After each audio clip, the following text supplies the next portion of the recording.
everybody on YouTube. So today I just want to talk to you about a bunch of new fragrances I've been trying.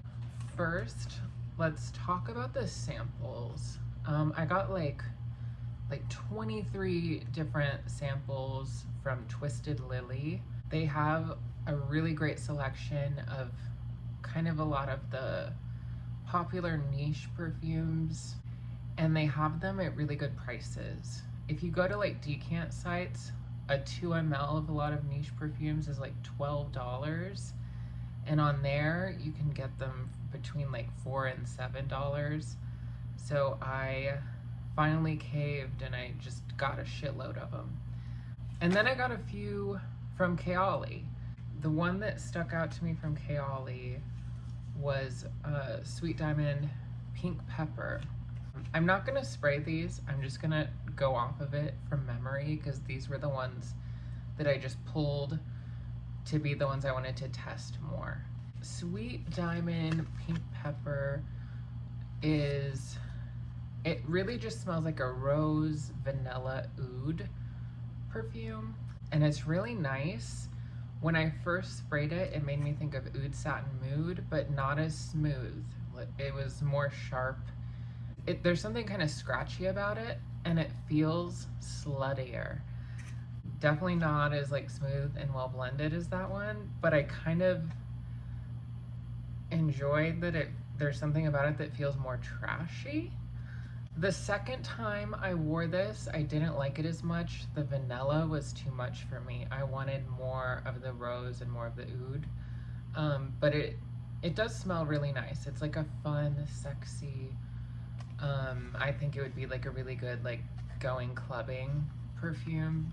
And I think that's what to me was so fun about this, because it just smelled like an oud satin mood, but like for sluts. And I like that. We'll see. I'll play with this a little bit more, but it's a fun perfume. The next one that I tried that I really liked is a Ghost in the Shell from Etat, Libre d'Orange. And this is like a kind of like a creamy floral musk. It's just really pleasant and it just smells really nice. This is also one I want to test more because I did wear this to work once and I really loved it. And I could definitely see myself eventually getting a bottle of this. The reviews of it make it sound so much weirder than it is. And it's described it's supposed to be like the robot girl in Ghost in the Shell, like that anime that Scarlett Johansson was in the movie American version of. But it's just like a nice milky florally musk. I really enjoyed it. The next one I got was Oud for Greatness from Initio, and this one's so expensive. I almost didn't want to get the sample because the full-size perfume is so expensive and I didn't want to love it. And I would say that I don't love it. I really enjoyed it. It smells like, it gives off the vibe of something like Baccarat Rouge, but like with some oud in it. And I think it has saffron and oud. So it's really likable oud. I've never really smelled like a weird oud before, so I don't really know that much about it, but this is fun. This is another one that would be really good for going out. But I'm glad that I'm not obsessed with it. Okay, the next one that I want to talk about is one of my favorite fragrances, actually, and I still don't own it, but I'm definitely going to buy it eventually. It's La Fin du Monde from Etat Libre d'Orange.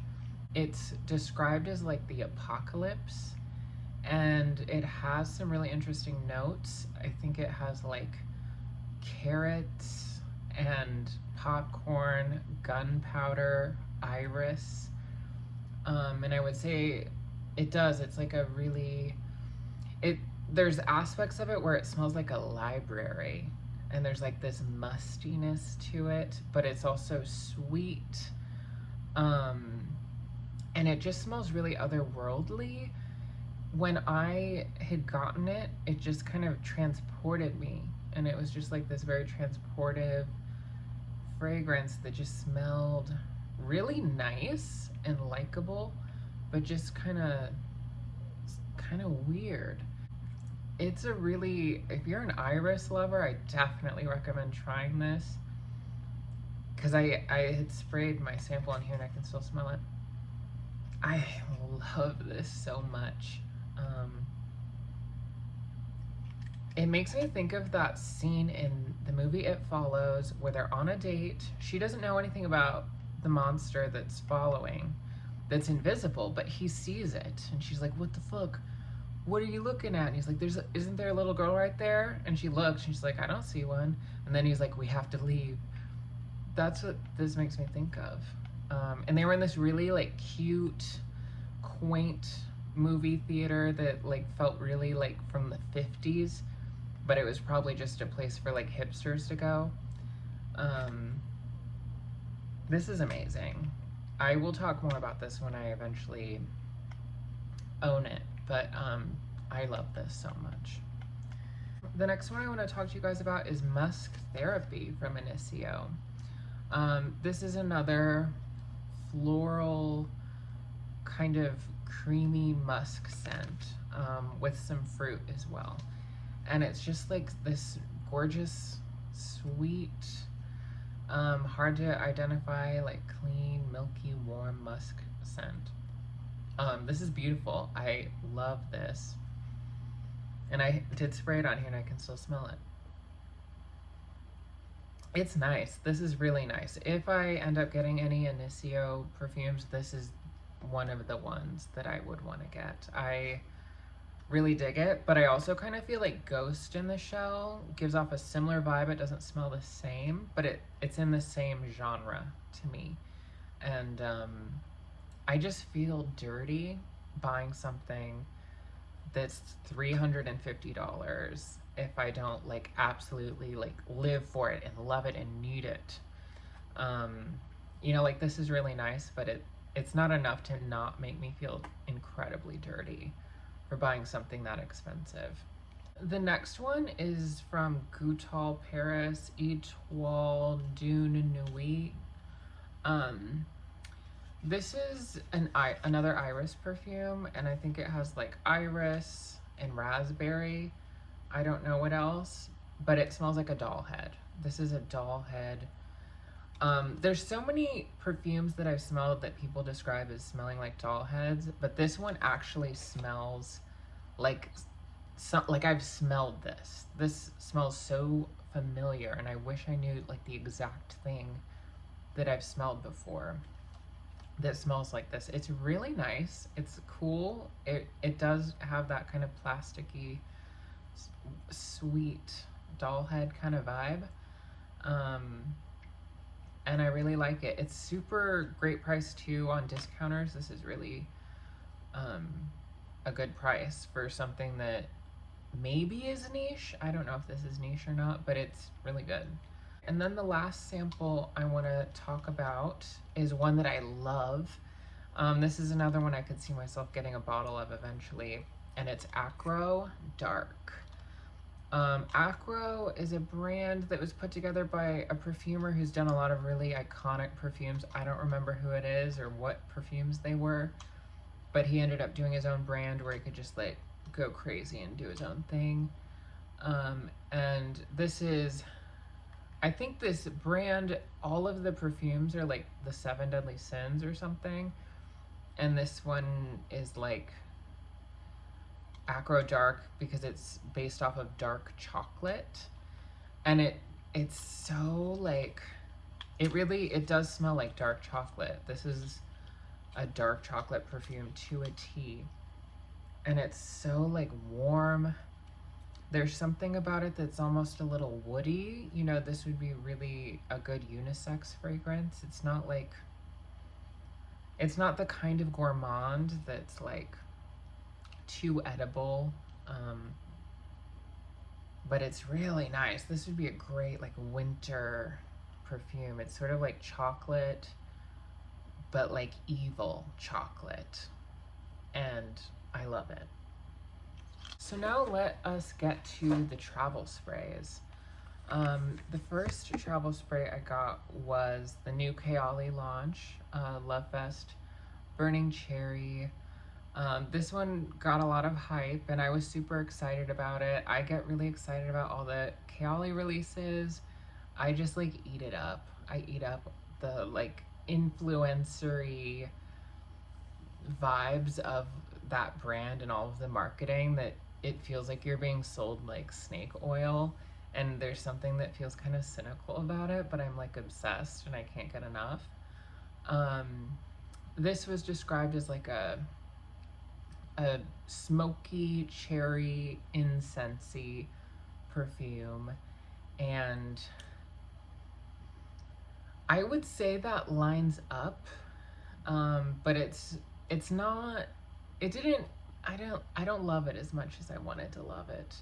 Um, the cherry in here is really dark and sensual. It's really nice. And it does have like this real like smokiness. When I first sprayed it, I almost got that way more than the cherry, and it almost just smelled like by the fireplace, but with the cherry in it instead of marshmallow.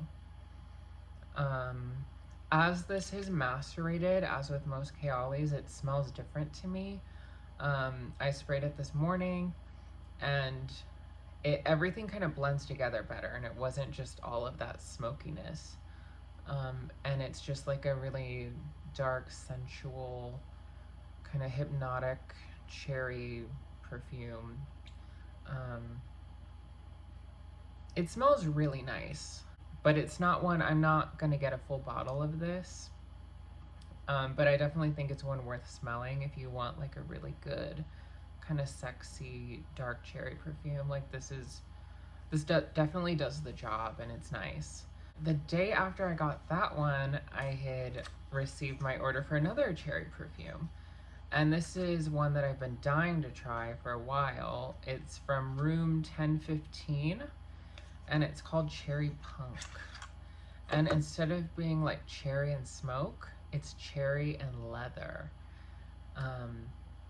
And this smells so similar.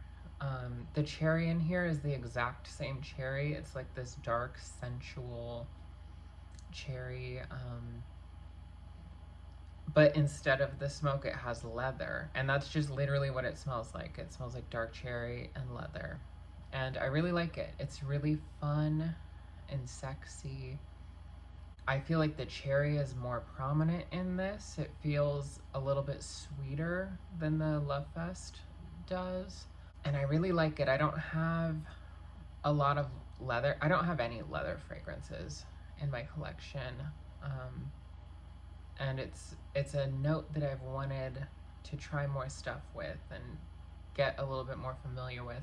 It's not anything like too crazy. It's a pretty simple fragrance, but it does smell really nice. This would be like a nice going out scent. Now let's get to the full-size bottles. The first one that I want to talk to you guys about is literally my favorite perfume of all time. And I finally got a backup bottle, or just like a second bottle, because I went through my first one. And that is Hypnotic Poison, bitch. Look at this. I've never had the 3.4 ounce bottle of this before. My first one was a 50 ml, and I got through that so quickly, less than a year, and it's been months since I finished it, and I've kind of just been, whenever I want to smell it anymore, I just kind of like try to spray some out, and very little comes out to where you can't really wear it. You just can get some sniffs out of it. But now I finally have a full 100 ml again. I've been wearing this every day since I got it back, and I've just been falling in love with it all over again. This is like just the most intoxicating vanilla perfume I've ever smelled, and just the most intoxicating perfume I've ever smelled. It has that kind of Play-Doh-y vibe, which is just so warm and cozy and weird. This is often talked about as a gourmand because like the the main notes are like vanilla and almond, and those are the main notes you get out of it. But there's nothing about it to me that smells edible. And I think that's also what I like about it so much. Like there's something about it that's just kind of off and really like otherworldly and just exciting. Whenever I spray this, I just want to keep smelling it. It's just very addictive. It's just gotten me really excited, and it's made me think about how like when you have gourmands nowadays, they smell very literal.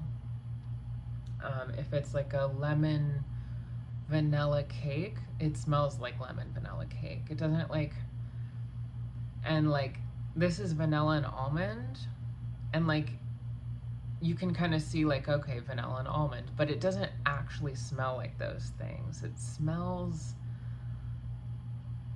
it's hard to even put it into words what this bitch smells like, but it's like, it's just not so literal. It's weirder, and it's more, it's really like an experience, and I love it so much. I don't know, this perfume just makes me really happy, and I'm so excited to have it back. This is just my ride or die. You know, after going without it for so long, and my love affair I had with Rosendo Matau number 5, I was like, oh my god, is that my favorite perfume? Like, am I done with Hypnotic Poison? Like, sure, I'll always have her, but am I ever gonna love her the same? This is my favorite fucking perfume, okay? Oh, I just love it. It's so good. It's so dreamy and weird and pretty and amazing. Okay, and then the last one I want to talk to you guys about is one that just finally came today. It's the first perfume I've ever gotten off of Mercari.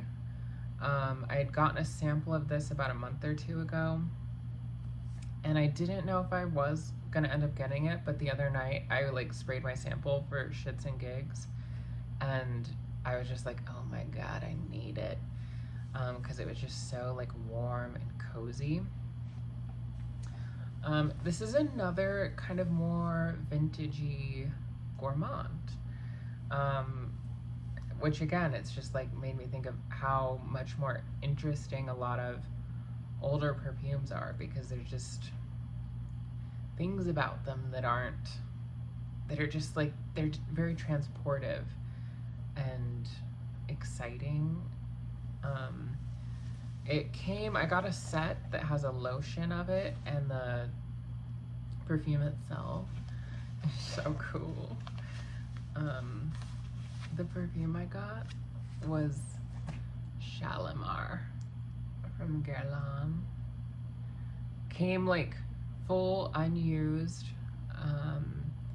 and it definitely is Shalimar because it smells like my sample, but it smells fuller because the sample I got was a decant, and it was one of those ones where the sprayer is like kind of broken, and it kind of nuts your perfume on your wrist and doesn't actually like mist it properly.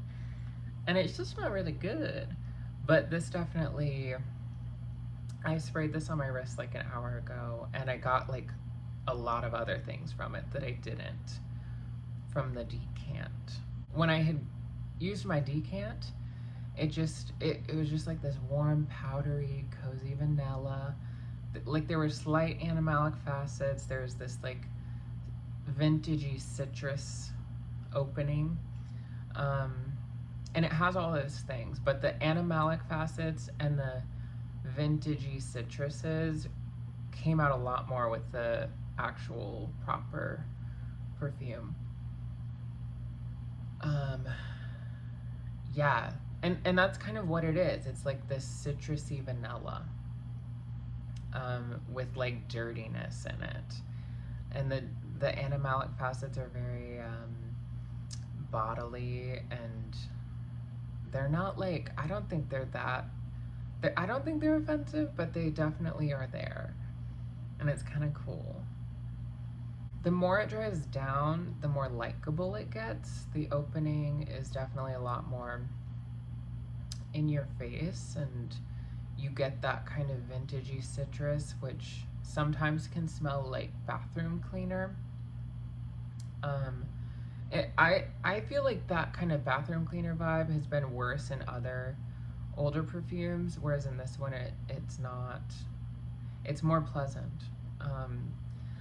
The thing that really surprised me about this was how it genuinely does smell nice. Because just the way people talk about it, you would just expect. I expected to be like really offended and like, ew, like this smells like a butthole. This is really cool, and again, it's like a vintagey gourmand, which is just like badass. Like, as someone who loves vanilla, it's really interesting smelling things that were just not, they just aren't the way they are now, where they're so literal now. Another perfume I really love that I've only sampled because it's so expensive is Libre from Xerjoff, and that's like a citrus vanilla, and it smells like literal lemon cake, and it's delicious, and I'll probably get a bottle of it eventually. But this, like, you have where you could say like it's like lemon cake, but it's like dirty, and like there's like a heft to it, and it's just not, I don't know, it's an experience. It transports you. And yeah, on the dry down it smells beautiful. Like, I think anybody could like it. Yeah, I don't know, this is really cool. In terms of like vintage, this so far is probably my favorite like oldie old perfume.